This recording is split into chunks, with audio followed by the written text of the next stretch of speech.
Okay. We're starting at part 1, okay? Starting at part 1. This is the Chris Watts case. This is... Drama began shortly after the Frederick Tell me how the sound is. Police Department received a call from Nicole Atkinson, the best friend of Shannon Watts. She had arranged to drive Shannon into town that same day for a pregnancy checkup, Omni, but there thanks was for the no Prime. answer when she knocked at the door, nor any response to her text messages or phone calls. After noticing her shoes were still at the front door, she became concerned and called 911. Nicole? Yes. Okay. So what's going on? So my friend, we were out of town for a business trip this weekend. All right. And I dropped her off at 2 o'clock this morning. Oh. She was 15 weeks pregnant. She wasn't feeling well. And she had a doctor's appointment this morning at 9. Good call. I told her to let me know if she needed me to take her. She's got 2 little girls. Onyx, thank you for the 32 I months. texted. Her car's in the garage. Her shoes she wears every single day right in the front door.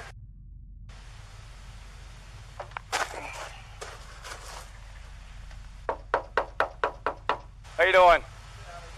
You seen your neighbors today? No? Okay. What's Chris's phone number? Chris's phone number is... Hey, Chris, Officer Coonrod for the police department. Pretty good. So, do you have any idea where your wife is? Right. Well, my concern is her car's here. They're saying she is diabetic. I don't want her... If she's upstairs and can't respond. Okay. About how far out are you? Okay. All right. He said like 5 minutes. It's not a sure sign of guilty conduct. Isn't it yet weird the that fact they can't Chris just go made in? the officer wait for his return would have most likely alerted some minor Oh. suspicion. In normal circumstances, a husband receiving a call from the police saying they were Never mind. concerned about the safety of their pregnant wife and children, in most cases, would have given them permission to immediately kick the door down. It's a truly somber awareness to know Like, that the man go in. stepping out of the car had only a very short time ago dumped his infant daughter's bodies into They don't an have a warrant? Yeah, but if they called the husband and were like, yeah, we think she's like, if she's diabetic and pregnant in there, she could be passed out or something like that. You're immersion. Oh, shut up. Like, okay, like go in. Here's the garage code. I don't know, like, oops. oil tank and buried his pregnant wife in a shallow grave. Scott, how you doing? How's it going? So this is the only vehicle she would have? Only one that, yeah. She would drive? Okay. The familiar routine for anyone checking for someone's presence inside a house, whether it be an emergency or otherwise, is to immediately call out to them for instantaneous reassurance. Chris remains silent, but instead feels the need to examine his wife's car before subtly sneaking through the internal garage door. He then disappears for 1 minute and 7 seconds before letting the neighbors and police officer inside. Only Chris will know what he carried out during that time period, but it's safe to assume that his curious behavior was not going unnoticed, made evident by the unsettled gaze of Nicole as he opens the door.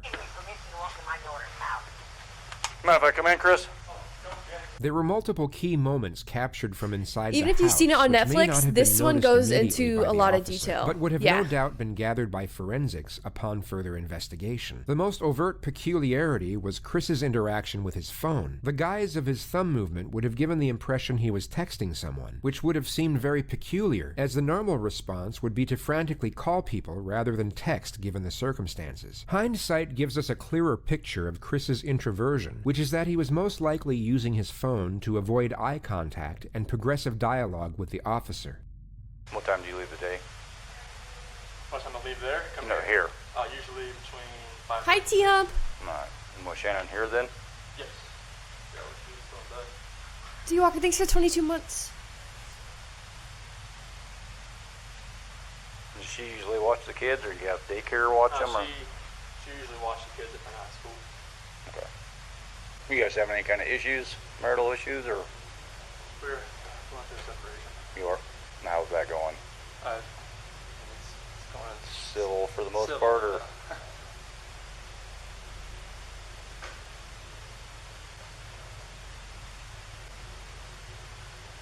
Additionally, we are presented with the subtle cues of Chris's forethought cover story, being that his wife simply ran off with the kids after a breakdown in the marriage. All the girls' blankies are gone. Their blankies they sleep with, they don't leave anywhere without them. Good.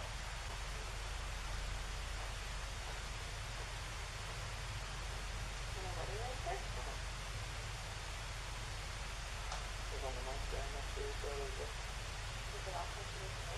Takes off your clothes and hair.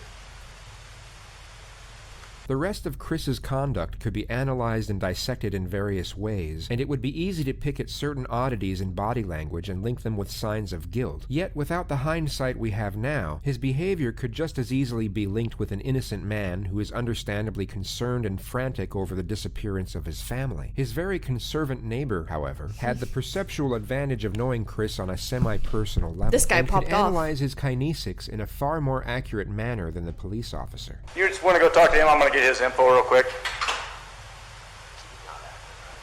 No.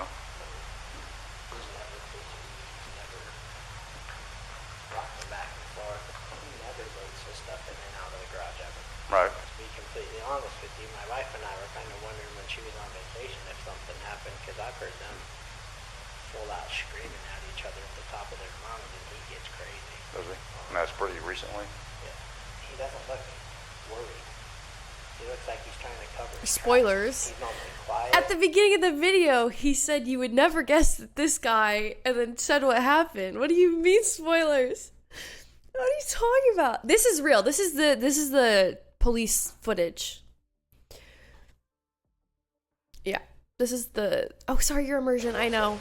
I was explaining. Over here telling you 3 times what he took out, what he did, what he did, what he did. He's very... He never talks. So the fact that he's over here blabbing his mouth makes me kind of suspicious. This was just after the moment he had shown both Chris and the officer his surveillance footage of that same morning, capturing only Chris leaving the house after loading multiple unidentified things into his truck. Yeah, we can pick up cars coming this way. I get anything coming this way and making this turn. So, and usually at night I pick up the cars pulling a your turn. So, unless they pulled right here, but I would have caught her walking out. Although not fully incriminating, as Shannon and the kids could have left through the back entrance, this was an extremely detrimental piece of evidence, and would have no doubt been extolled by forensics and made Chris an immediate prime suspect. The following day, Chris, for some bizarre reason, agreed to be interviewed by 2 separate news stations, where he came across as extremely unimpassioned and detached from the alarming nature of the situation. Like, when I got home yesterday, it was like a ghost town. Like, she wasn't here. Kids weren't here. I have no idea, like, where they went. Right now, you got K9 units, the sheriff's department. Everybody's, like, they're doing their best right now to figure out, like, if they can get a scent. If she wasn't here, like, where did she go? Like, once I got here, it was like, all right, who can I call? I called her 3 times, texted her about 3 times just to say, you know, what's going on? Like, if she's vanished, like, I want her back so bad. I want those kids back so bad. Right now, I don't even want to just, like, throw anything out there. Like, I hope that she's somewhere safe right now and with the kids. Last night, I wanted that knock on the door. I wanted to see those kids running, just barrel rush me and just give me a hug and knock me on the ground. That's why last night was just horrible. I couldn't do it. I'm hoping that somebody sees something or somebody knows something and comes forward. Shanann, Bella, Celeste, if you're out there, just come back. Like, if somebody has her, just please bring her back. I need to see everybody. I need to see everybody again. This house is not complete without anybody here. Please bring her back. This could have been construed as shock trauma, where a person will turn numb and retreat into themselves as a means of escape. Yet the viewers watching this live from home were probably thinking what we as the retrospective audience already know. He was called in for questioning 4 hours later. Yeah. Which is fair. People react differently, but just knowing what we know, it's like, dude, you're not even trying. I know you're going through a lot, so we're not going to keep you here all night. Tell me exactly what you remember, and I'll take notes about where we can go. Yeah, he tried to act like not suspicious, but like you said, it ended up way worse for him. So this 1:48 a.m. Let me switch chairs. When they come knocking. Well, shit, guys, they put subtitles up here, and now I'm covering subtitles. One of the oldest and most commonly used techniques is for the interrogator to sit between the door and the suspect. This is for the Okay. purpose of Sorry heightening about the that. feelings of isolation and Yeah, dependence. sorry. It's an indirect subliminal message, letting Chris know that the only way out of that room is through the detective. It's an excellent tool for stripping away confidence, thus increasing the telling signs and body language when information is fabricated. 4 a.m., that's when my alarm goes off for work, and I'm proceeded to get dressed, brush my teeth, everything I do upstairs. Okay. About 4:15, that's when I get back, slide right into bed next to her, and start having a conversation with her about having putting the house up for sale, and talking about it, like actually proceeding with the separation. Okay. And obviously it gets pretty emotional, like we're talking about, like we felt the disconnection was there, like falling out of love, and trying to stay together, maybe just for the kids' sake, but we're realizing that doing like our homework, it's not, most of the time that's not going to work. Yeah.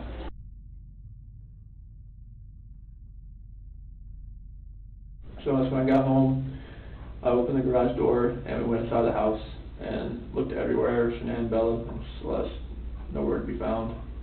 Shannon's wedding ring's on her nightstand, her phone's still on the couch, her purse is still there, the medicine for the kids is still there, the car and the car seat is still there, and there's no sign of them anywhere. Okay.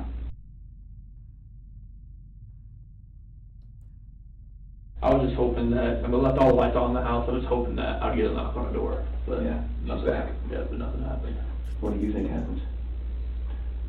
At first, I really thought maybe she was just at somebody's house, just decompressing. Just blowing off steam? Yeah. But after today, like with the onslaught of all the cars, all the police cars, all the news, all the canine units, it's making me lean the other direction about someone took her. Okay. But it's just, if someone took her, it would have to have been someone she knew. Because there's no sign of anything like being disturbed, broken. He's going into But it. like that's the way I'm leaning now. At first I thought for real she was just decompressing somewhere. I thought she was safe, even though everything in the house was left there. But now it's just, after the day with the news crews and everything, it feels more the other direction, and it's freaking me out. He had it ready.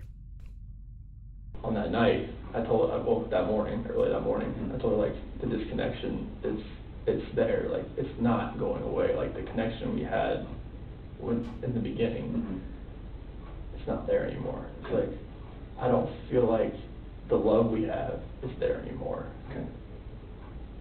And it's just like, I don't feel like, if we want to stay together for the kids, I'm not sure if that's going to work.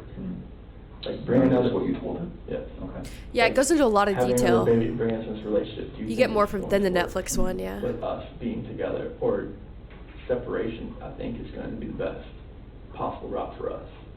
And that's when like all the crying and everything proceeded, and it was very hard just to talk about that. But I needed to do it face to face.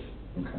And I needed to see her face, like while I did it. I couldn't text, phone, whatever. I needed to be face to face and be able to see her and know that she was going to be at least reciprocating back to me. Oh, what did she say? She said that she wanted to kind of work on it, but if that's the way I was feeling, then she respects that. Okay. That's the worst part. He seems like 1 p.m. so normal. Now on my way home. Normal, but is that just because you're worried based on the conversation weird. with Nicole? Had the police contact you by then? No. Okay. I arrived. Sorry, go ahead. But Nicole. This is on YouTube, so She was probably going to call the cops. Okay. All right. Now, so it sounds like Nicole's pretty worried. Mm-hmm. More worried than you.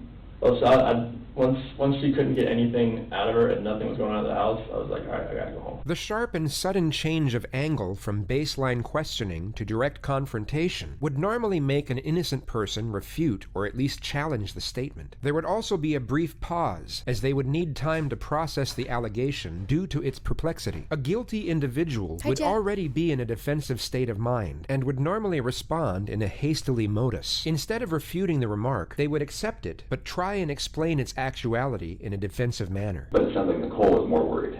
Yeah, because if she doesn't text me, like I understand that, like sometimes that happens. Okay. But for her not to get back to her direct sales group, that was very unorthodox. Okay. So then they're at home. Police officers there. Then walk me through that. So as we go through the house, we're all. Do you immediately go through the house? I open the garage door and I just go into the house. I'm looking. I just go in the garage door and I'm looking. Is the police officer saying, "Hey, let me talk to you for a minute"? No. No. Okay. No. What's the vibe like?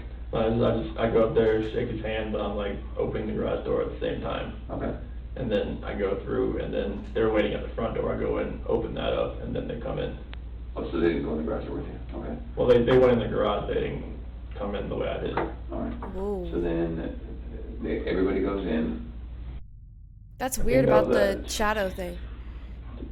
And at 4 o'clock, that's when, because the officer, I went over to the neighbor's house to see if he saw anything, and Whose idea was that? I think it was the officer, because Okay. he just went over there. And then that's when the neighbor called him back over to show him he had some stuff from the other night. Okay. Just show him whatever he had, and that put motion on it. Okay. 4 p.m. Police check neighbor security footage and question them as well. Okay. Have we talked about that? Is that where we're okay? That's where we're at. Anything else about that? No, I mean, it just shows Nicole dropping her off, but her not walking up, and it shows me loading my truck up at the time that I told you I left. Okay. Can we talk about something that's kind of hard to talk about? So when I work investigations like this, I have to keep an open mind. It's so weird how particular they have to be when they're interrogating, changing your chair, the way you sit and everything, it's all planned out to intimidate them and stuff. Isn't that weird? Okay. And part of keeping an open mind is listening to you talk about your wife and your marriage, and the day she goes missing is the day that you guys have marital discord. You learn that stuff as well. Sorry to keep pausing it, but I just like talking about this stuff. We learned a lot about how sometimes people are coerced into confessions, and how some things aren't used in court if the interrogator says the wrong thing or has leading questions or things like that. Yes, Hassan pauses a lot too. Yeah, so I mean I didn't learn detailed stuff because I'm not an expert, but we started that stuff. But this is Chris Watts. But it's crazy how important interrogations are. If the detectives say the wrong thing or whatever, it can't be used in court because they can literally convince someone. He's only been in here for an hour, but they will have people in here for hours and hours and hours and hours, and they're exhausted and yelling at people saying, "No, we know you did it. We have proof you did it." And they can actually, when your mind is so exhausted, coerce people into giving a false confession. So people are like, "Yeah, I did it," just to get over it or whatever. So it's kind of crazy. Because people will literally admit to crimes during these that they didn't do. It's wild to think about. Stop saying sorry. Okay, I almost said sorry to that. No, Jamie. When he moves his chair or if he leans forward, they're intimidation factors. That doesn't count in court, you know. But say right, exactly. I don't know if you guys ever saw Making a Murderer, but the nephew said that he killed this lady because they told him that he could go home if he admitted to it. It just awful, you know. And they keep him in there for hours where they're exhausted, and yeah. So it's sad. Yeah, there's definitely some bad interrogation methods and techniques and stuff. But something okay, how I position my chair or the way I phrase a question, you know what I mean, to intimidate someone is different.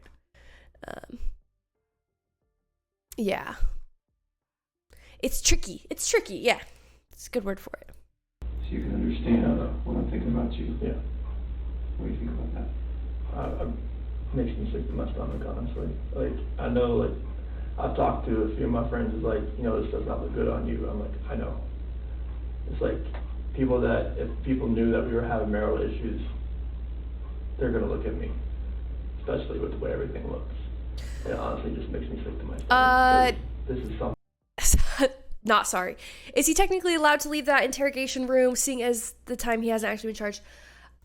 They can have a hold on you, but after a certain amount of time, they would have to let you go. However, he doesn't have to sit here and say all of this without a lawyer present. The thing, he's a suspect, so he can't just walk out. But you can say, I'm not talking to you without my lawyer here. Yeah. It's 48.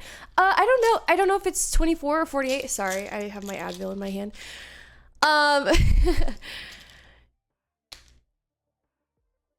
Anyways, but then their concern is, well, if I get a lawyer, it looks bad for me. So yeah.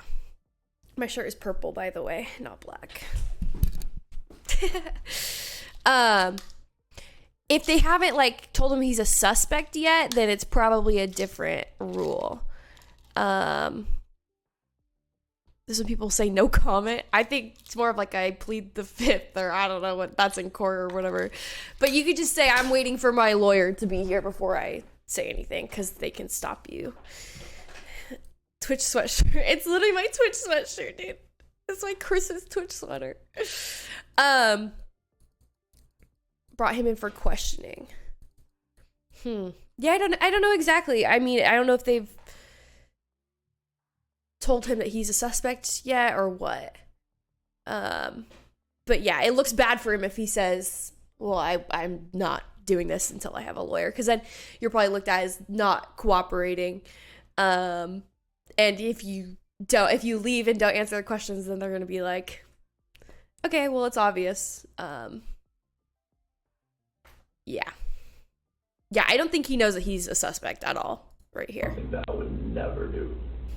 Or the only, that they have, I know, reasons to believe it's him, every besides just point. Suspicion. This is something I would never do to my kids or my wife.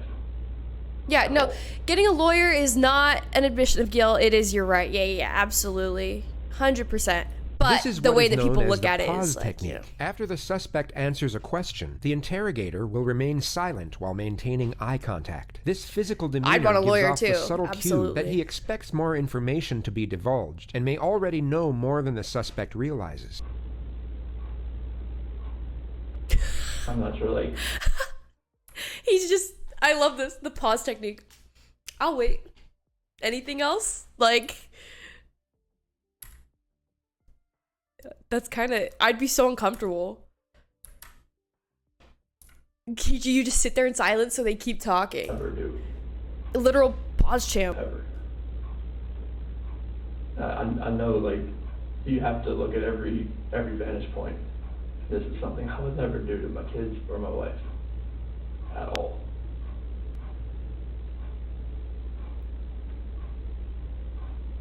This is what is known as the pause technique. After the suspect answers a question, the interrogator will remain silent while maintaining eye contact. That's This gotta be physical so demeanor effective. gives off the subtle cue that he expects more information to be divulged and may already know more than the suspect realizes.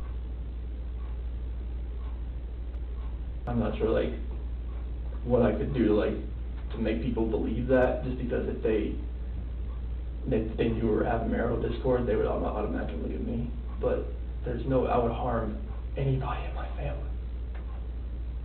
At all. He's still doing it.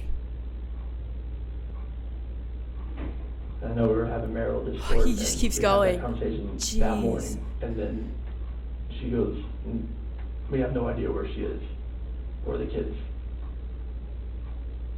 I promise you that I had nothing to do with any of that.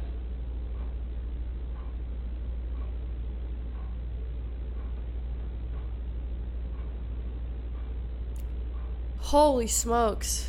Are you telling me the truth? I'm telling you the absolute truth. Why should I believe you?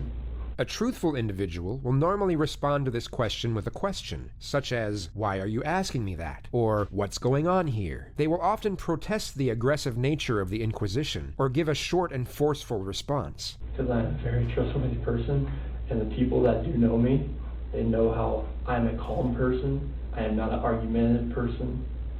I am a person who is never going to be abusive or physical in any kind of relationship.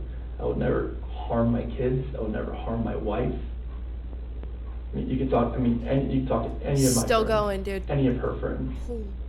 They know me. They know I'm a low-key guy that's quiet. I'm not about confrontation. I'm not about anything that elevates Hi, Haley. to that level. I mean, you can, like, if someone like yells at me, screams at me, I just take it and I just try to get it by the wayside and get it back to where it's just a cool conversation to where like none of that gets to that height. Because I am not that person. Okay, Dutch, what? I've never been that person. That was a long response for that.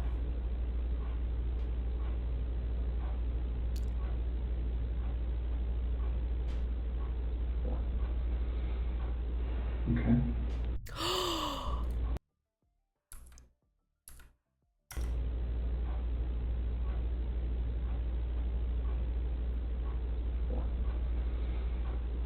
Okay. Oh my god.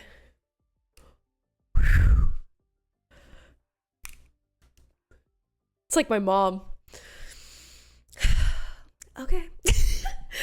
the sigh. Oh my god. No, but dude, you see how it works? Like, it's so uncomfortable. They just make you like, yeah, I don't know, just make you so uncomfortable to the point where you just keep talking to not, Ugh. Z Walker, thanks for 22 months. Haley, congrats on your place. Would you take a polygraph? Sure. Okay. Let's take a little break. I'm going to come back in here because I have a lot more questions for you. Oh. How you feeling? Looking at that picture,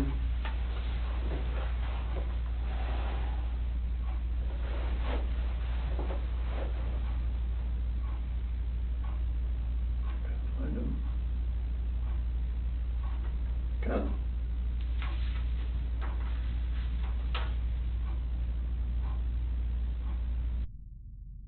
Celeste, she's Rampage. She's always the one that's gung-ho. She's always the one that's just like, she's off. She's either go or sleep. She's always the one growling. She's always been, she's a tiger. Bella, she's the calm, the mothering one. She's the one that's always, you okay? You okay? You fine? Okay. She's just the sweetest little girl. She's the one that favors me. He's doing a good job though there, I will say, because he hasn't said, like, you can see some people slip up when they're in these and be like, she was, if they know something, they're like, oh, she was always the one who did this. Like, he hasn't slipped up. Me more, and Celeste is the one that favors Sinan more. Oh, no. Look. The one that favors me more, and Celeste is the one that Celeste was the one that favors Sinan more. Oh, he said was. Oh, shoot. Yeah, never mind. He just said was. Yeah, messed up, buddy. I have seen JCS channel before. I've seen a lot of the videos a while ago. But I forget. I mean, like, when it was like months ago, I just don't remember everything. Like, that was a good coincidence right there. But yeah, I've seen this case, and I've also watched the Netflix documentary on this. Yeah. You're looking like a criminal yourself. I swear I just went to school for it. I'm not a criminal, I swear. He could technically assume that they're dead. Yeah, but you would hope that he wouldn't be putting he wouldn't want that. He wouldn't want them to be dead, so he wouldn't talk about them in past tense, you know? Yeah. You went to school to be a criminal? No! Criminal psychology. Criminal psychology. Rexy, hi! Hi, Rexy. I hope you're doing well. Thank you for the 18 months. I applied for apartment. When I applied, they said if I got accepted, I'd need to sign a rental agreement within 3 days. Okay. Then what?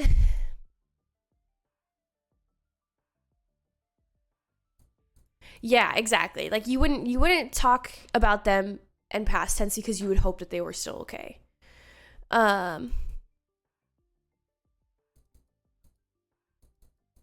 Yeah, I'm not gonna be any help to you, Haley, to be honest.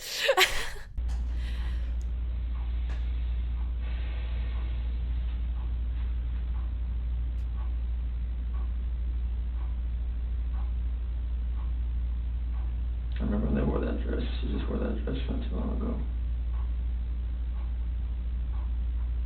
Not a button in the back. Just show up, Haley. You're good. Get her pajamas on. If the office is open, if they have office hours, just go in. Yeah, you don't have to make an appointment. You can just do it. I got button. I'm gonna love those spaghetti strap dresses. She likes long dresses. She was a girly girl. There it is.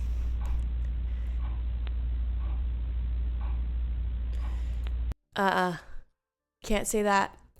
Are we ready for the next part? This is the polygraph section.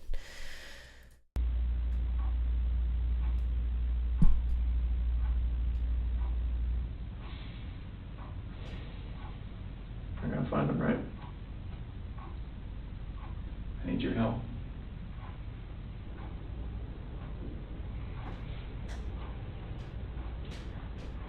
When we find the guy who took him, what do you think we should do? This is what is known as a behavior-provoking question. An innocent person will usually give what is known as a draconian response. They will immediately respond with the harshest sentence possible for the crime they are falsely being accused of committing. A deceptive individual will often give an equivocating response. This means that they will fragmentize and divert from the question to a certain degree, as a means to avoid responding to the query in its entirety. They're gonna come home safe, correct? When you find the guy. When we find the guy, they're gonna come home. Kai, change the Life in prison would be that's what I would think with 2 kids that are involved. the auto. Change it from auto. What if he hurt them?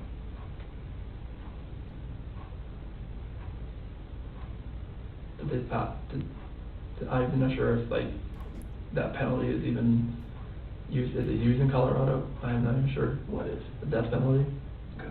I mean, like, if these kids are not alive, like, It's a YouTube video, Haley. There's nothing you could do to cope with that, to make me cope with that, if those kids are not okay. If I was watching the Netflix one, yeah, that would not be good. Okay. Can we keep talking about some complicated things? Sure. Some things that are going to make you uncomfortable? Yeah, that's fine. Okay. You've done very good in talking to me about this really hard conversation you guys had. Okay? Very good. That's sometimes hard.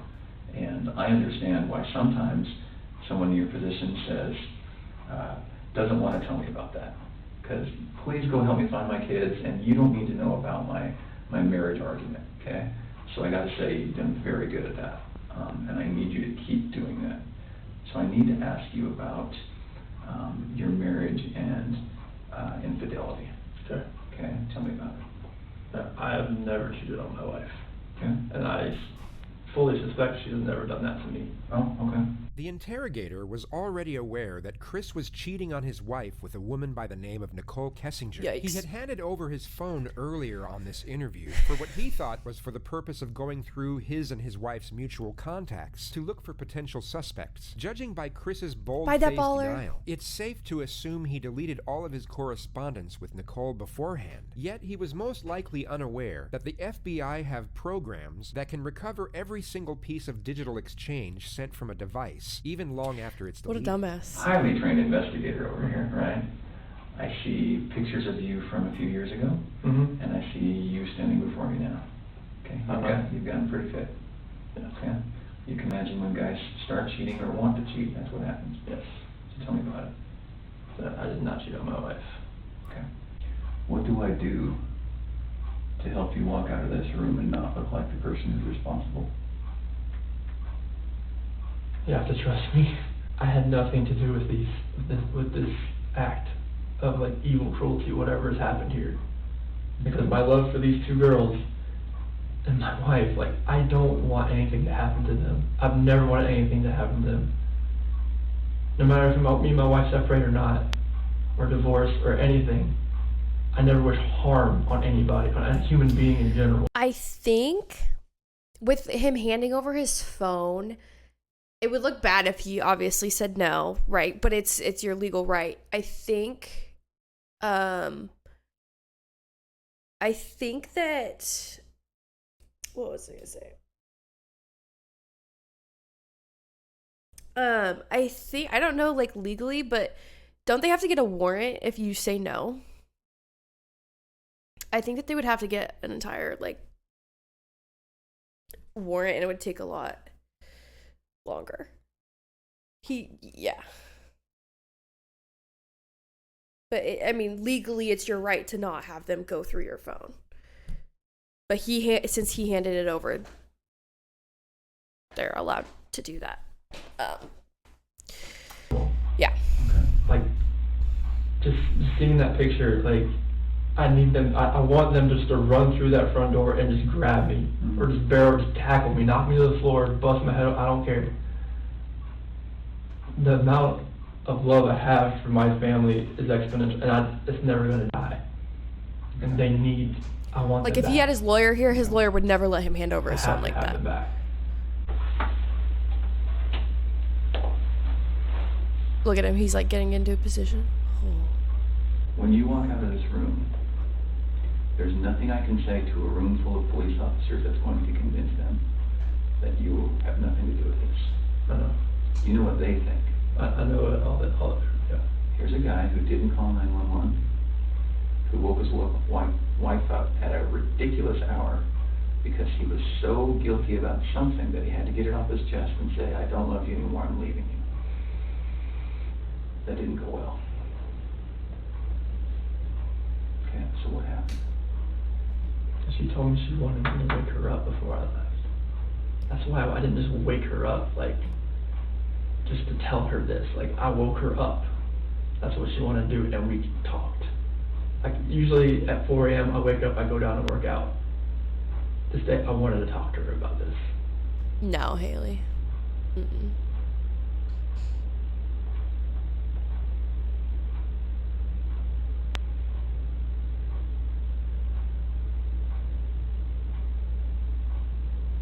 There's the pause I again. love these girls. I love these girls so much. And this picture right here, Celeste and Bella, those are my life. I helped make those kids. Those kids. There's nothing in my life that means more to me than these kids. Nothing. Kids, that's your life. That's your lifeline. That's everything. Like, you make kids, they come first before anything. Kids, spouse, family. That's what it's always been. Yeah, you say my kids. Or their names, not, oh, those kids. Like, Nothing you've told me tonight makes sense. Nothing you've told me tonight feels like the truth.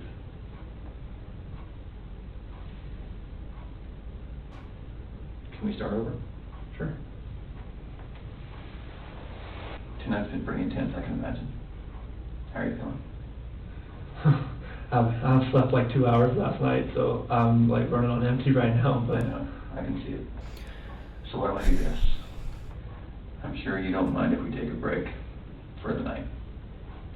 I'm sure that you are feeling some of the pressure from me. Okay? I'm going to commit to you that we're not going to stop working until we find them. okay. Okay? And I want to commit to you that there is going to come a time when you're going to feel this pressure from other people. I'm not the only one who thinks that there's a possibility you have something to do with this. Like another FBI agent, like pressure, or like just like. Okay, for anyone who's just getting here, his wife, his kids are missing. We, as the viewer, know that he has killed his family. But we're going through his polygraph and we're going through his interrogation and things like that to see why he's lying, like where you can see he's lying, things like that. He's very like emotionless and like not really acting that distressed about his kids and wife missing. But that could be a normal reaction for some people, but he has a mistress and he's lying to the police about it even though they already know. Just a couple things adding up. But yeah, he's about, yes, so you'll find out, yeah.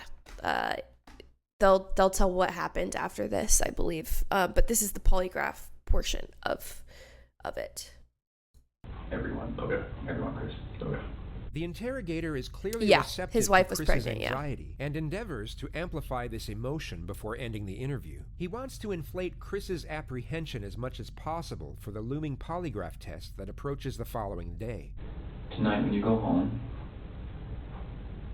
one of two things is going to happen. You're going to pass out because you're so tired, okay? And that's probably not going to be what happens. Your head's going to go race, okay? So tonight when you lay down and your head starts racing, there's going to be things that come to your mind, okay? This always happens, always. It's very natural. You're going to say, I wonder why he asked me that, okay? You're going to say, screw him, how dare he accuse me, okay? You're going to say, I wonder if they thought of this, okay? And then you're going to say, I probably should have told him something, or this or that, okay? Those are the most common things. When those thoughts come to your head, I want you to call me. And those are beautiful kids.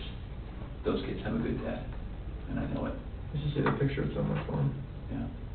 It's a better one, but it's just, I'll show it to you. But those kids have a good dad. The following discourse from the officer could be construed as the reframing technique, where an interrogator will try and shift the suspect's view of themselves from negative to positive, as a means to lightening the iniquity of their crimes and increasing the chances of a confession. However, this is more likely what is known as passive accusation, where the interrogator is almost certain of the suspect's guilt and indirectly accuses and in some manner indignifies the suspect. This is made evident by the high praises the officer gives to Chris for extremely trivial deeds. A lot of dads don't get second pairs of clothes and cook eggs and give them snacks at night. You know, a lot of men, that's woman's work, right? I like to get involved. But you're not that kind of guy, okay? So can we say that tomorrow at 11 o'clock, Okay. we can do a polygraph? Here. Here. I appreciate you coming in tonight. Mm-hmm. All right, give me a few minutes. This is Tammy. Did you meet Tammy yesterday? No, okay. you're only on. Tammy. Hi, Chris. How are you? Sit on this? Yep, I know. I'll explain with that here in a little bit, but you don't have to worry. It's not on or anything right now. It's not gonna buzz you or anything. Obviously, you're probably nervous about taking today's test. Honestly, I would think something is wrong with you if you weren't nervous about coming in here to take a polygraph. Even if people are like, I don't have anything to hide, it is nerve-wracking. And I have taken tons of polygraphs, obviously, in my training. I went to 10 weeks for training. Correct me if I'm wrong, chat, but they don't really use polygraphs in court. Like, they have an 87% success rate. Really? I for some reason I thought that they're like they're not admissible in court. Okay, that's what I thought. Okay. They are not admissible in court. Okay, cool. You cannot use them in court. Got it. They're used for other things. Okay, cool. For about You guys 5 are so years. smart. I went to the best school in the country. So I want you to have confidence in the fact that you had nothing to do with this disappearance. Like, we're going to find that out today, okay? I have the best training that they offer in the United States. We use the most validated testing. That's the way I'm going to ask you the questions. So believe me, if you had nothing to do with this, I will be able to show them that today. This is psychological pressure disguised as reassurance. It's not a routine procedure during the pre-test phase of a polygraph exam, yet this technique will be used when the suspect's guilt is almost conclusive. Polygraphs are not a foolproof system, and they can be beaten, but with a heightened state of anxiety... What I was gonna do more work was gonna be, like, in court cases, like, if someone is trying to, like, use the insanity plea or things like that, I would have been like,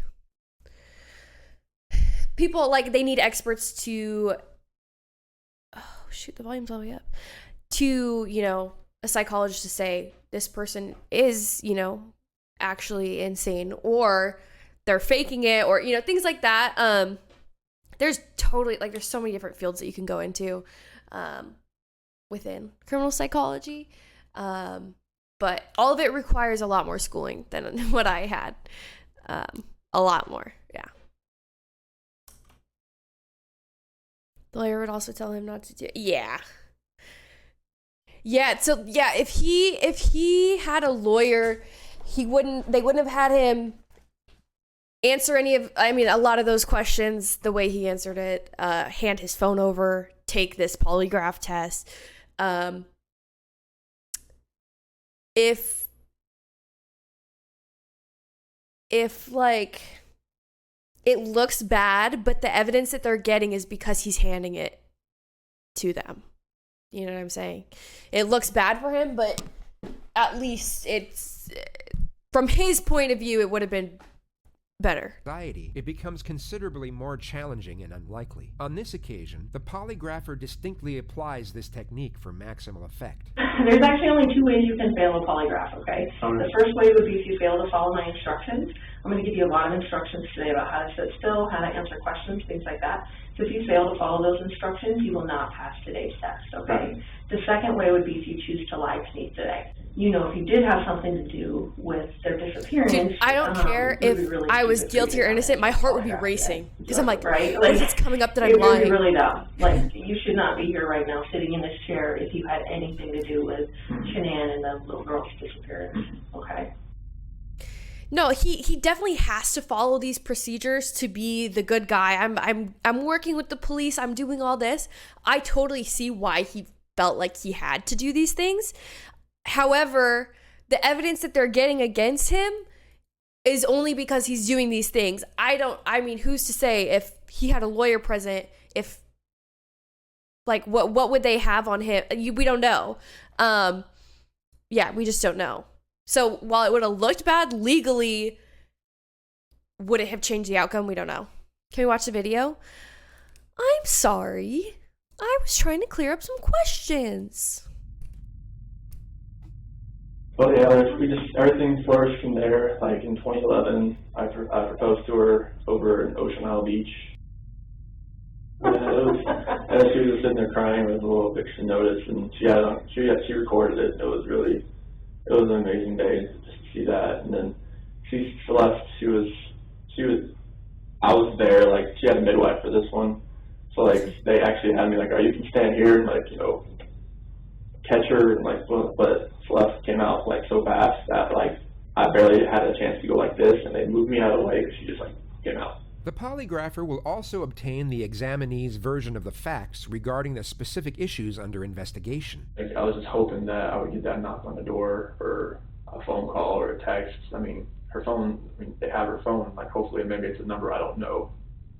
Hopefully it's like, you know, like a burner phone or some kind of like phone she bought, and she could just text me and call me like, "Hey, I'm okay." Something. Or just get a knock on the door and then the kids just run in. I miss like the kids like sitting at the dinner table and like having to tell them to eat their dinner, and like I miss them throwing their chicken nuggets at me. Like, I just want to find them. I want them to come home safe. Like, wherever they are, I hope they are safe. And I really hope they can just come home. it makes me feel like, all right, maybe somebody has her that's not keeping her safe, or something terrible has happened, and that's the nightmare. And what would that terrible thing be? That somebody hurt them.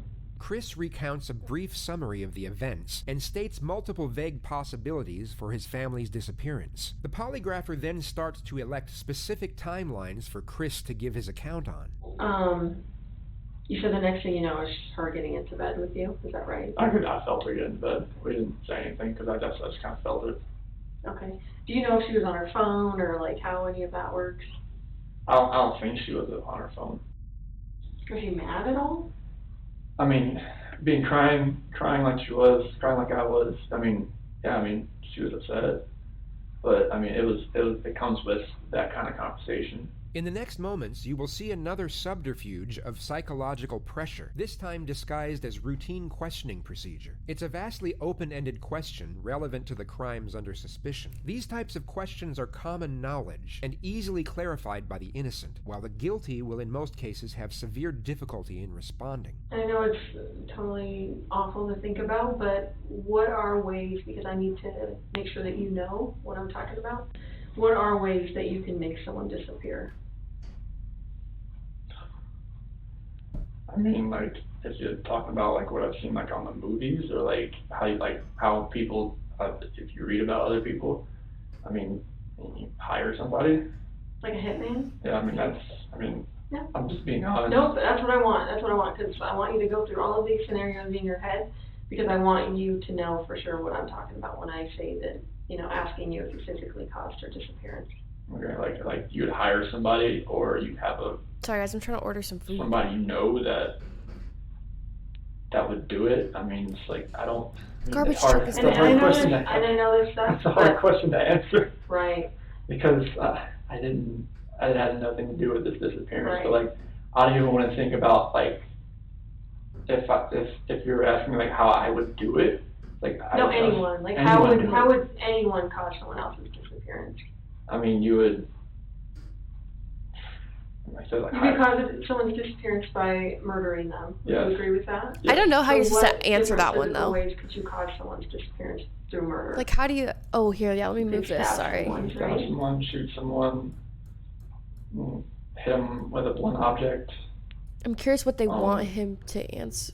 Oh, that he's not. Okay, I see. So he's not mentioning the way he actually does it. Use a weapon, like gun or a knife. I mean. Okay. Got it. You could.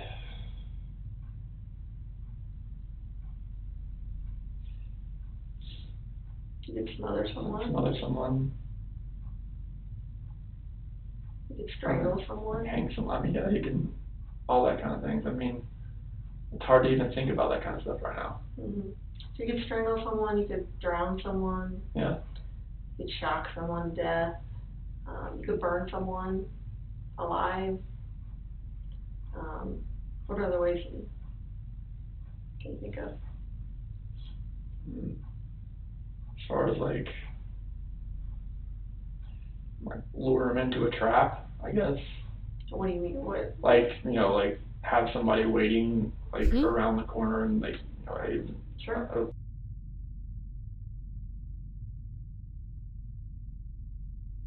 They're in a coma.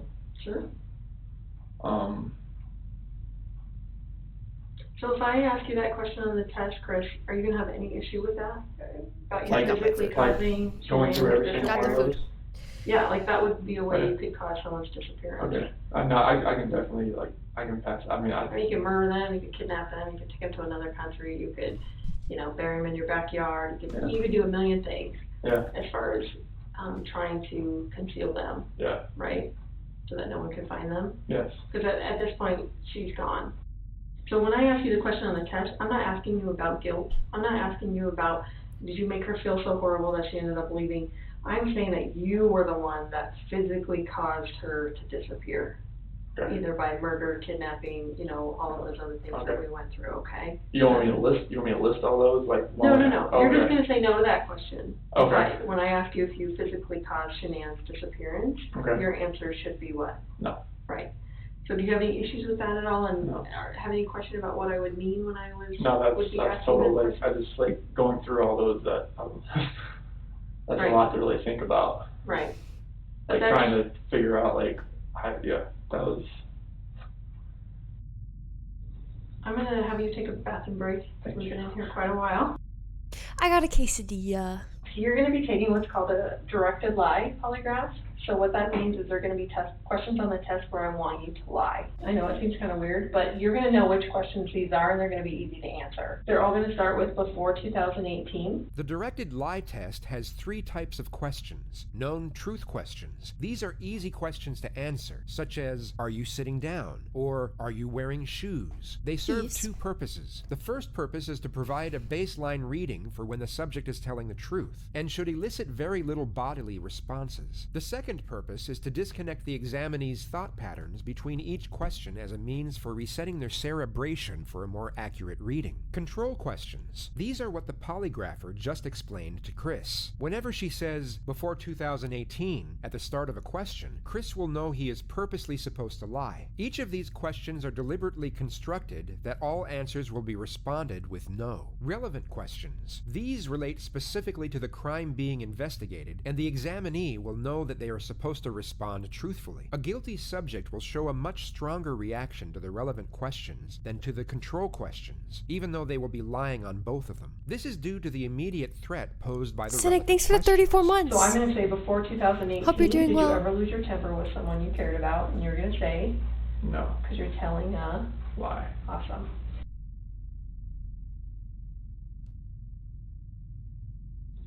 The test is about to begin. Please remain still. Did you write the number 1? No, Did you write the number 3? no, Did you write the number 5? no. This portion of the test is complete. Please remain still while I take the instrument out of operation.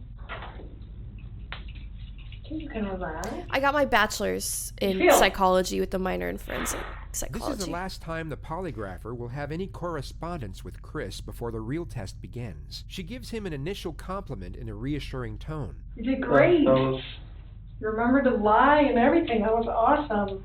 that was, This momentary boost in his confidence is then abruptly ripped away as he receives the following information. So Yeah. you obviously are a really bad liar.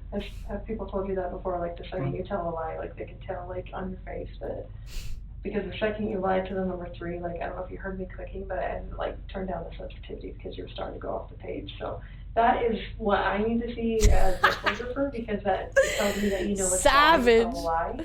And you're actually having a significant reaction when you lie, so that is awesome. So thank you for being a horrible Okay, liar. I No, that's a feel good like thing. That's a good thing. We don't want to be good liars, so thank you for being a horrible liar. Oh my And god, that just shows me that, savage. obviously on the test when they're asking, significant stuff about your wife, if you're lying to that, it's going to be even 10 times more amplified. So I appreciate that. I appreciate that Damn. very much, more than you know. So. Wow, That now was he's awesome. freaking out, you know. The Oh my coolest thing about god. this is right now, there's only one person in this room that knows what the truth is. And in about 5 minutes, there's gonna be 2 of us, so that's the coolest part, okay? And then I'm absolute gonna go share that savage. with them out there, okay? okay. Oh All right, you my ready? god. Do He's it. not handcuffed because he hasn't been Test is about arrested. to begin, please remain still. Oh my god, she's a savage. Do you understand I will only ask you the questions we have discussed? Yes, Regarding Shanann's disappearance, do you intend to answer all of the questions truthfully? yes, Is your first name Christopher? yes, Before 2018, did you ever lose your temper with someone you cared about? no, Did you physically I'd mess cause those up. Shanann's disappearance? no, We have to lie. Were you born in 1985? yes, Before 2018, did you ever say anything out of anger to a loved one? no, Are you lying about the last time you saw Shanann? no, Are you now in the state of Colorado? yes, I would mess this up. Before Big time. 2018, have you ever wanted to hurt someone to get even with them? no, Do you know where Shanann is now? no. This portion of the test is complete. Please remain still while I take the instrument out of operation. All right, how'd you feel? Same as all of it? I think it was the same through everything. For ya. I'll be right back. Okay.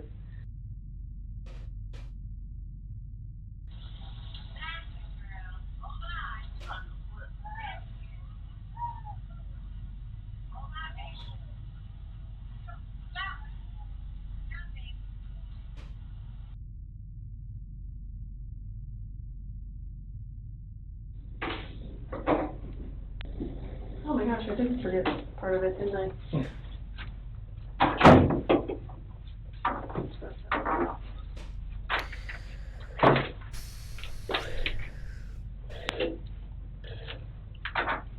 So I brought Graham in here because we want to talk to you about the results, okay? Okay. So, it is completely clear that you were not honest during the testing, and I think you already know that. You did not pass the polygraph test. Okay. Okay, so now we need to talk about what actually happened. And I feel like you're probably ready to do that. I didn't lie to you on that polygraph, I promise. Chris, I Chris, know. stop. It's time. Just stop for a minute. Take a deep breath. I want you to take a deep breath right now.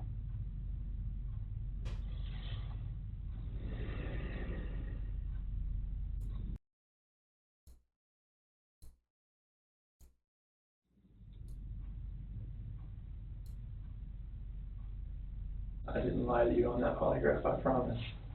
Chris, I know. Chris, stop. It's time. Just I'm- stop for a minute. Take a deep breath. Chris Watts. Yeah, Chris Watts is I his want name. you to take a deep breath right now.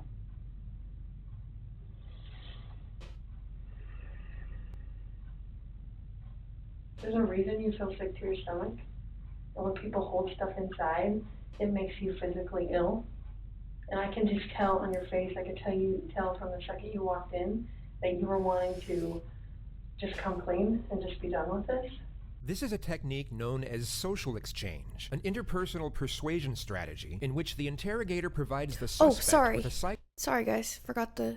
psychological reward in Thank you. return for the Thank you for information they reminding. need. In this case, she's trying to convince Chris that the alleviation of mental weight is a worthy trade for a confession. She does this in a manner that protects his self-esteem by giving him appreciative reinforcements. And I appreciate that. No, because Jamie, you he does knew not. Sitting down in that chair that you weren't going to pass today, and you knew I was going to find out because I told you that, and then you continued to stay knowing that you could, at the end. I remember seeing the normal score to indicate that someone's lying is around -4, and Chris scored -18. What? Oh, so she wasn't lying when he's a bad liar. She was being serious. I thought she was just saying that to mess with him, but holy moly. And say, you know what? I just need to get this off my chest. Everything that I've told you, I did not lie on this polygraph. I don't know how much I could tell you right now, like, I did not. It's not even an option right now because you did not pass the polygraph, so know. I know you were being deceptive, so that's not even an issue right now. The issue right now is what happened to Shanann, Bella, and Celeste. The following tactic is called the futility technique, a building block to induce a sense in a suspect that any resistance on behalf of their cause is futile due to the overwhelming evidence against them. This was obviously not the case, as polygraphs are not admissible evidence, and Chris was in fact still free to leave at this point. Oh, I do remember seeing that. Yes, in the Netflix documentary. I forgot. She stops him and says, like, you're all over the place. Like, you need to chill out because I can't get an accurate, like, reading or whatever.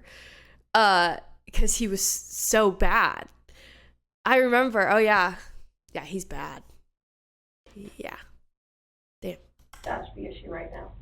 Okay. Okay, so let's talk about that. I've- I know you want to tell us. I can see it in your face. Holding this lie in is going to do nothing for you. I know this. Like, Okay. I'm not, like, trying to, like, cover things up, like... Yeah, but you kind of are because it's normal. This is no longer an interview to collect information. The steps of asking questions and receiving answers is over, and the interrogators are now in the process of leading the suspect into a state of mental exhaustion. The detectives will attentively watch for denials and stop them before they can be voiced. It's intense. Letting the suspect deny his guilt will only increase his confidence and So the Netflix, you can watch it on Netflix. They have a documentary about the case, and it's a lot more in detail about their lives leading up to this and things like that. I highly recommend it.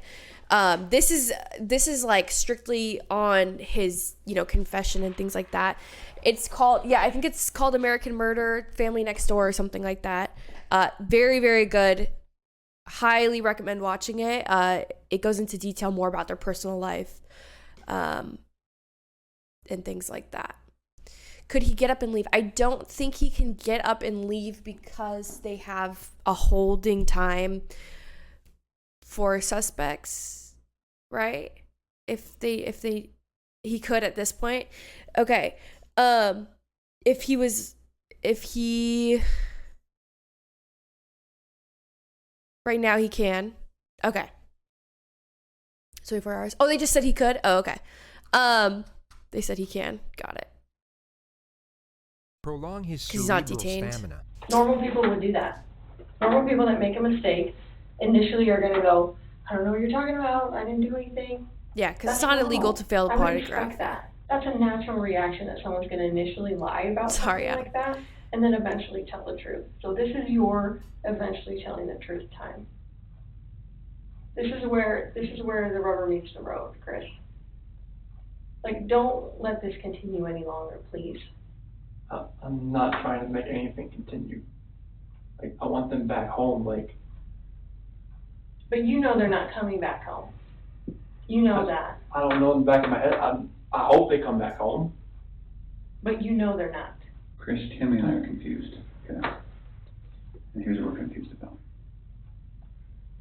I told you that we've done some work overnight. Yeah. I told you that we've got a lot of leads, okay? That wasn't a lie. I know. We know a lot more than you think we do, okay?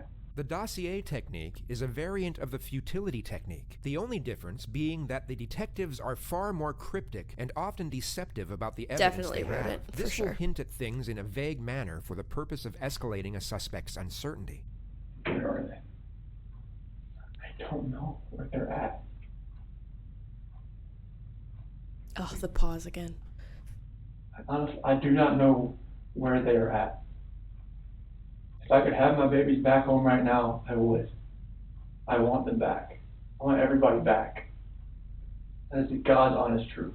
Although the detectives want to intensify Chris's psychological stress levels, they do not want him to become reactively agitated, as this could lead him to objecting and resisting every step of the way, and the interrogation will never get off the ground. It also Did I miss when they explained the pause technique? So the pause technique is once someone says something and they give them no response whatsoever, they just sit there and stare at them. So the person gets uncomfortable and tries to like talk over, like further explain and like get themselves into more trouble. They just don't say anything. They just sit there and awkwardly stare at them. significantly increases the chances of him requesting legal counsel and ending the interrogation outright. This elicits the interrogator to change approach and utilize what is known as the ego up technique, where the detective will build on the self-respect of the suspect through positive reinforcement. It is very surprising to me, and it warms my heart that you're the type of dad who can pack a bag in the morning, and you know just what to put in there, and you know just what to put in there as a backup in case they have an accident. Okay, you know what the clothes to put in there, you know what they have for breakfast, you know what they have for a snack, and a dinner, and a nighttime snack. Stop pausing. You If can you tell me guys the want to books watch it you without read. pauses, please, you can watch it on your own time. This is the But you aren't here to title of the remind video. us. I'm gonna keep pausing because I want to talk about it. I went to school for this stuff. I think it's interesting. If I have questions, I want to ask you guys. If you guys have questions, I want you to ask me. I think it's fun. I'm gonna pause as many We need to times talk about as that, I okay? want.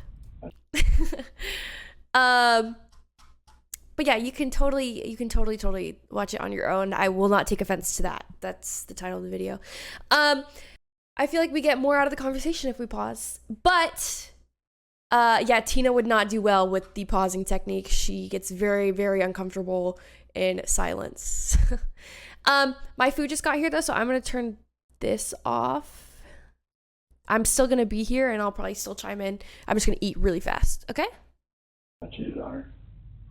I know. And this is very good. I saw her, took my breath away, and I'd never thought in a million years that could happen.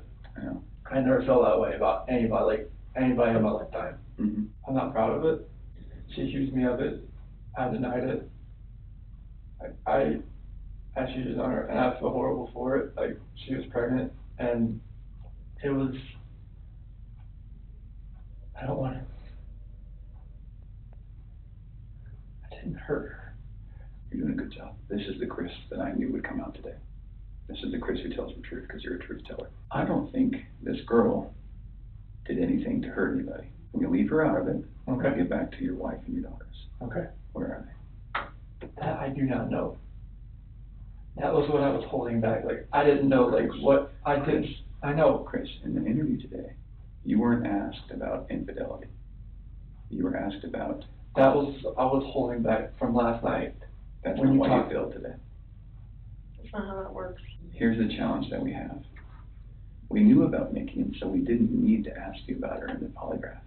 We just didn't need to, because we knew, okay?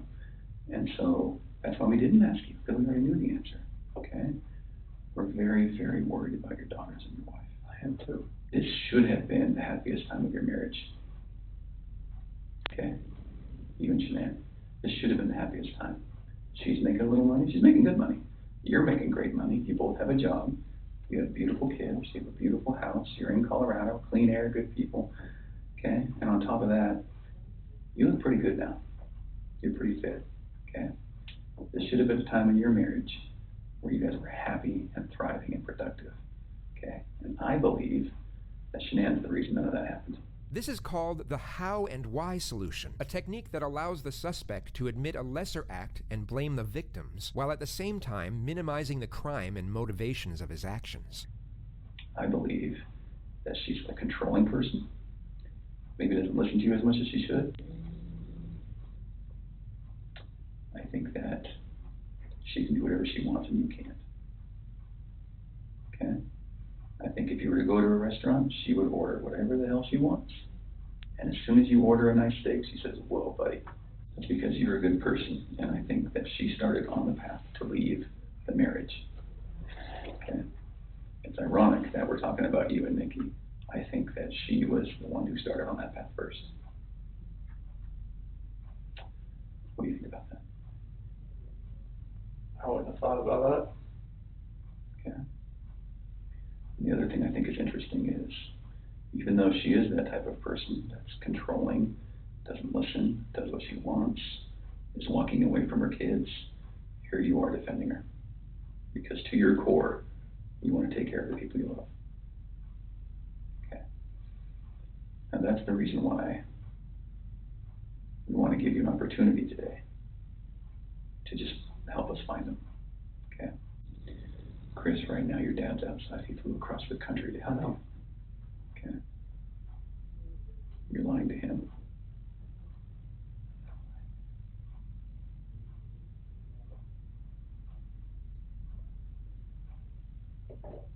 There's the pause. There's the pause You lied technique. to everyone you talked to. And they all bought it. Will you please help us find your babies? that. I want to find them. I've told you over and over, I want to find everyone. Can you understand that some of this just doesn't make sense to us? How is it possible that a woman and 2 kids are just completely gone off the face of the earth? I promise you, I have nothing on my hands I did nothing to those kids or her to make them vanish. As the interrogation goes on, the constant Those and relentless kids. psychological pressure essentially puts Chris at the edge of his ability to function cognitively. It's a slow and methodical process of breaking down his resistance while maintaining a balance of pugnacious and reassuring psychological techniques. I just find it hard to hear you talk about just having this emotional conversation with Shanann, and you're bawling and crying together, and you have not shed one tear in 2 days that you've been here. Not one. And help me understand that, because I don't get it. These are your baby girls, and you have not shed one tear over them not being around. Chris, I lose my 4-year-old in the store for 10 seconds, and I start to go panic. I have not seen any of that from you at all. Help me understand that. I love those girls. I would never do any just because I haven't shed a tear. No, that's weird. Is that weird? So now he immediately starts crying. Okay, dude. Weird? Don't look into that like I don't love my kids. Tell I love me, my wife. explain to me. You're crying with your wife that you're leaving her. Yeah. But you don't cry that your 2 little baby girls I'm hoping they're still around somewhere. I'm hoping they're still somewhere. In the next moments, you will see step 7 of the Reed interrogation technique known as the alternative question, where the suspect is given an alternative and far more morally acceptable choice for what happened. Chris, did Shanann do something to them? No, I don't know. I'm serious. I have no clue. No, you would have known, because they didn't leave the house. Did Shanann do something to them, and then did you feel like you had to do something to Shanann? They were at the house when I left. He's like, oh, now you give me an idea. They were there. They weren't there. They didn't leave. They vanished. They were there. The only way they could have left is in your truck. Did Shanann do something? Something happened in the house that you know about. We know that something happened to all 3 of them. But I want to know, did something happen to these baby girls first that you had to take into your own hands and deal with? You had to clean it up for Shanann. Chris, you gotta tell us. There's something that happened to these baby girls. Look at them. I know. Before he came in, I was watching videos. We have no doubt you love these girls with all of your heart. I have no doubt. But we make mistakes. It's what we do with those mistakes that make us who we are. Chris, it seems like you're thinking about it right now. What are you thinking about? Shouldn't have.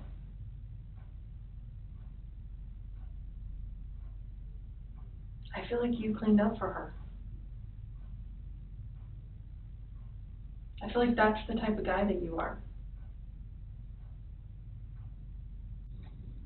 Chris, this is a weight that's going to be on you for the rest of your life until we resolve it tonight.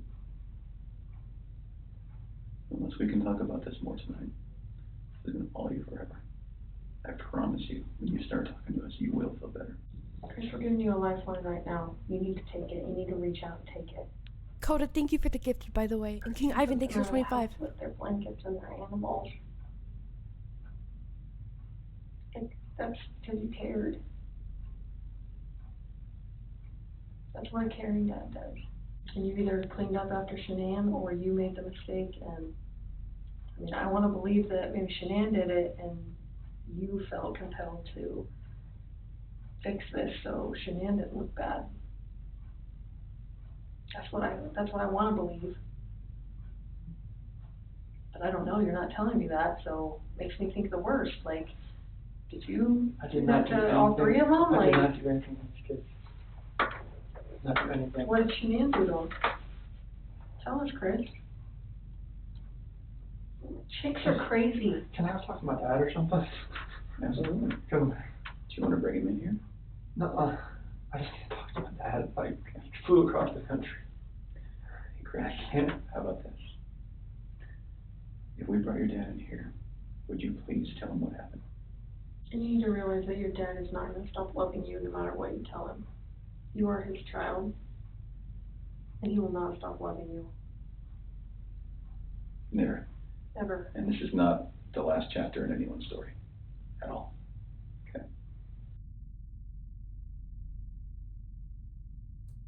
Hey, Chris, we're going to let you have however much time you need, okay? Sure. You gonna leave us in there or no? Yes. Sure. Don't what's going on. It kind of picks up and gets a little intense here, by the way, guys. And it's polygraph. Failed it. Yeah, because there's too much emotions. Anything else you want to tell me? What's going on? Or what happened or anything? You know anything about when we had that conversation that morning, it was emotional and told her about separation and everything like that. Mm-hmm.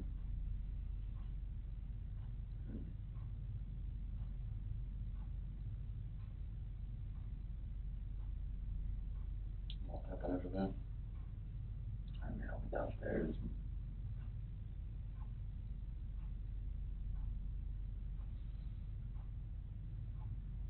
I want to protect her. What? I want to protect her. You don't want to protect her? I don't know what else to say. Correct me if I'm wrong as well. His parents did not get along with her at all, right? Like they had a lot, they would fight a lot and stuff.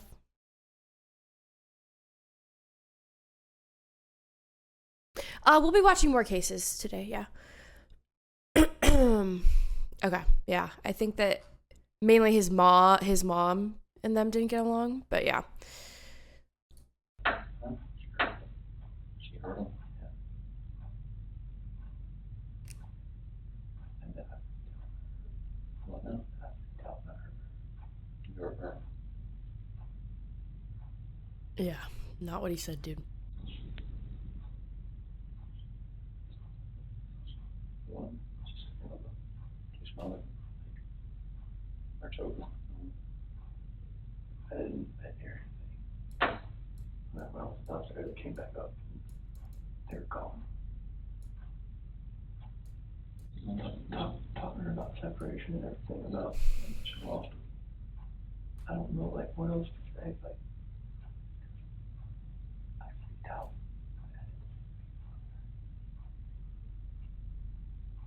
Those are my kids. I heard like a little commotion upstairs, but I didn't think anything of it. Mm-hmm. And then you went back upstairs and she was there. I could see, like, she was on top. Choking her for that. Did she kill him? They're blue. Okay.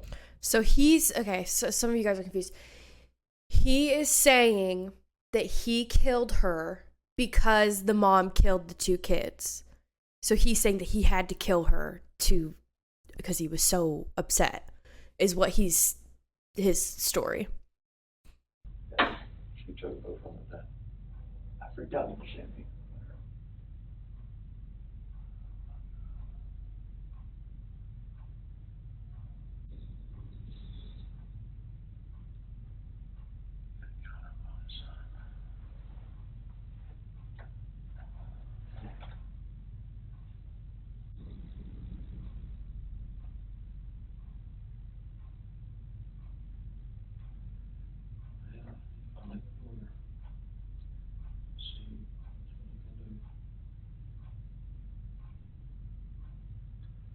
Rage.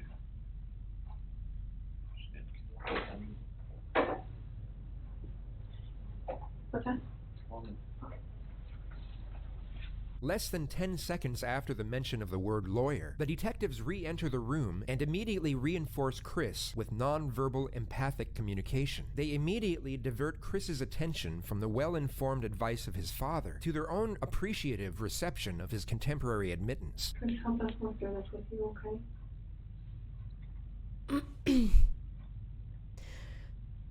Dude, that probably never even crossed his mind until they like said that.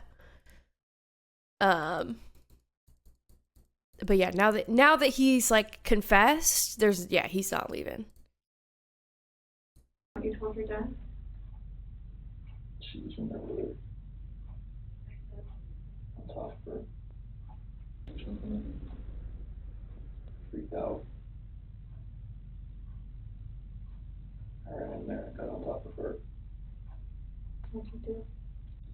Blue. Those are my babies. Those are my kids. What happened? Been hurt.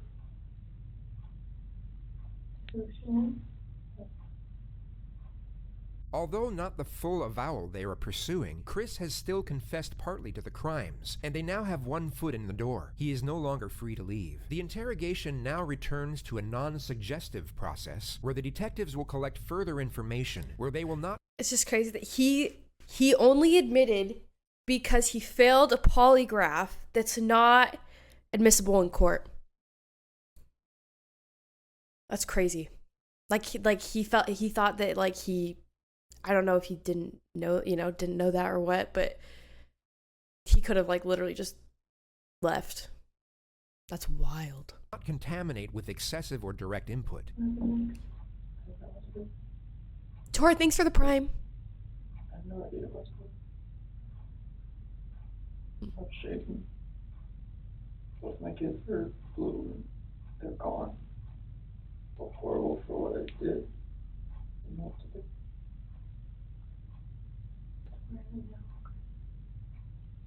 Take the hard part.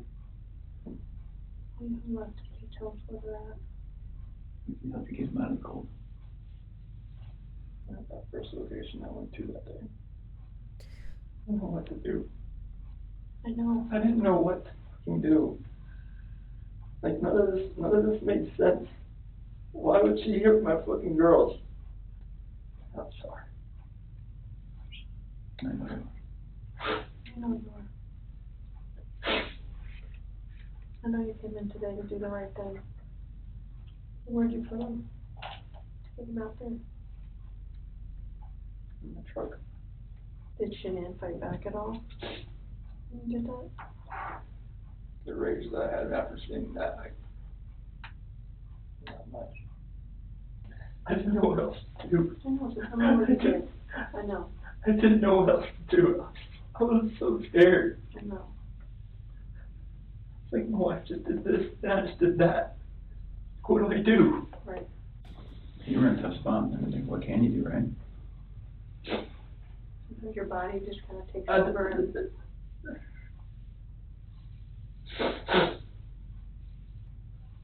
What's going to happen? We're going to help them get out of there. Chris, I know they're gone, but they're still your babies, and you're still their dad. I don't want them out there. I don't want them out there. And you don't want someone else to find them out there. You don't, I promise you. You give us a second so we can kind of get some things arranged. Can you do that? What the fuck is this?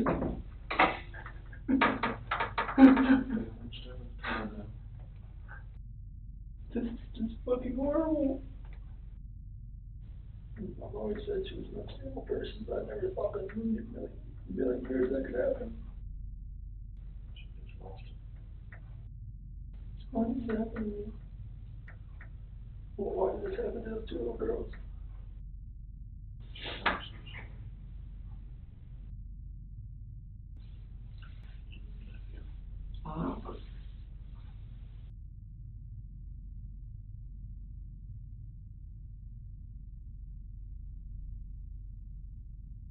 This ain't gonna be on the news anytime soon, or is it? No, not tonight.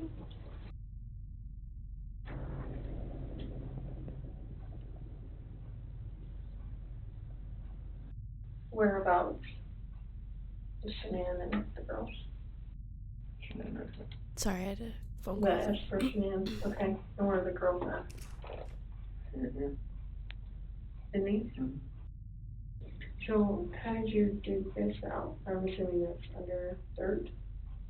How did you take that? So my truck still is up.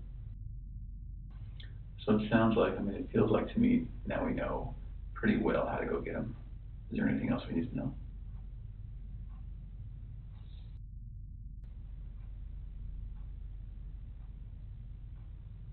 What do you think of that, Chris? Let my family down. Let my dad down, let my mom, sister, nephew, nieces, friends, co-workers. Do you think you should? I think I'm seeing some confusion in the chat. He absolutely killed the wife and the children. He just was lying at this point. He killed all of them. Yeah. I think some people are confused. He killed all of them. He just lied about the wife doing that. But yeah. Can I ask you another tough question? You just get it all on the table. Ew, Mason. When you see Shanann choking, strangling Celeste. They said you burped. No. Yeah. No. You're lying. He said 5 words. Mason! Big March, thanks for the tier 1 tour. Thank you for the prime. And you get her off of Celeste. Did you think about calling an ambulance? I see you laying there blue and limp. Mm-hmm. I've never seen something like that in my life. I mean, she just like laid over, like nothing was moving at all, no gasp of breath. So, She was totally just blue. After the baseline information of Chris's version of events is gathered, he is now locked into an alibi and timeline of affairs that forensics will subsequently examine and dissect in ways so they can use it against him. The tone of the interrogation then reverts back from information gathering to a confrontational nature. So Chris, doing this job for a long time. I know. I know a lot about psychology and as far as like what people are thinking. And most parents will never even want to fathom that their kid is dead. Even if their kid's stiff, blue in bed, I mean stiff like been dead all night, they still call an ambulance to see if someone can revive their child. And when the ambulance gets there and they're like, gosh, their kid's been dead all night, like there's nothing we can do. And the parents are like, why are you not doing something? What are you talking about?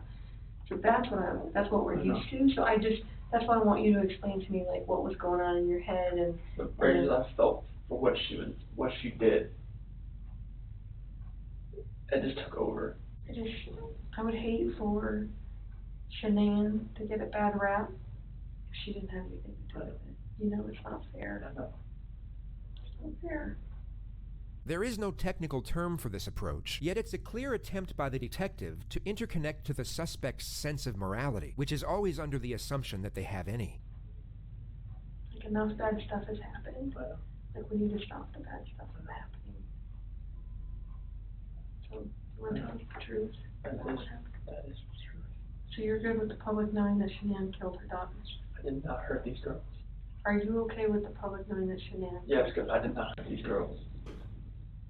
Chris, I'm not sure I believe you. Are you sure Shanann didn't catch you? No, my God, no. Don't get mad, but what it looks like is that you found a new life, and the only way to get that new life was to get rid of the old life. And I think that you killed these girls before their mom came home, and then killed Shanann. That's what we're kind of left, that's what we have to believe, because it just doesn't make sense. I mean, to her point, if I walked in and my kid was decapitated, I'd call an ambulance, right? So knowing there's no hope. It just doesn't make sense. It just doesn't add up.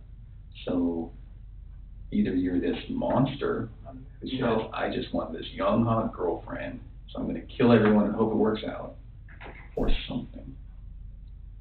So I think we're very, very close to the truth, but not quite there yet. So if you're not that monster, I'm not a monster. so what's going to happen when their cause of death comes back to you? Or the girl's Not going to. Okay. You sure? I'm 100% positive it's not going to come back to me. And what happens when a coroner looks and says, sees your fingerprints on their neck? It's not going to be my fingerprints. Okay. What is it going to be? It's going to be Shanann. Why take their bodies out of the house and bury them? I was scared. I didn't know what else to do. Okay. Nothing was gonna, I didn't know what to do. Yeah. I honestly didn't know what to do. Scared of what? what everything was gonna look like.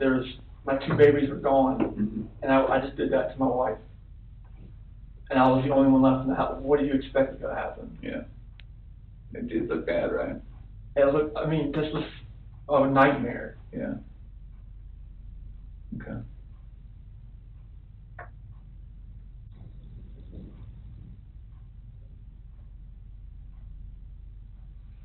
Yesterday when you were talking,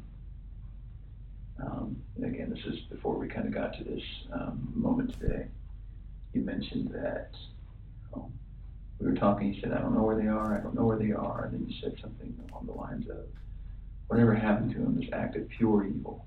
What does that mean? It's the evil that I saw when I walked behind Shanann and she was on top of CC. And then I felt evil for what I did to Shanann. Okay.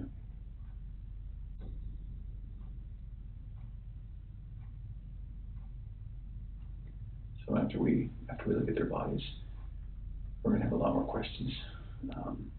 Things are gonna be different then, but if you're willing, we'd love to talk to you then too. Now that we know what we know, we're going to, I need to check that you don't have any weapons on you or anything like that. Do you have any weapons on you? Okay. We'll do that. We'll go to the bathroom. I'm not gonna go in the stall with you, but I'm gonna go with you.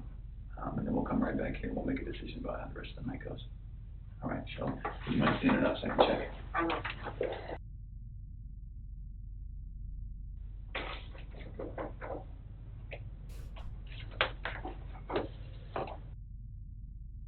This interrogation was a true testimony of how mental fatigue can restructure an individual's cognitive rationale. Chris maintained his innocence even after the failed polygraph, and if he had kept that stance, he would have walked out of that police department as a free man for at least another night. Yet, after a prolonged state of isolation, anxiety, and fear, coupled with the cerebral influencing tactics of the interrogators, the alleviation of getting out of that situation was in that moment perceived as enough of a luxury to exchange his freedom for it. Chris, go and stand up for me. I'm going to have you face that wall. Lift up your hands.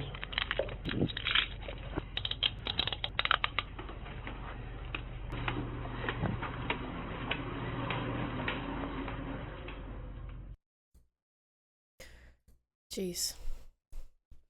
Yeah, so he, In the year oh my god, that scared me. Holy smokes.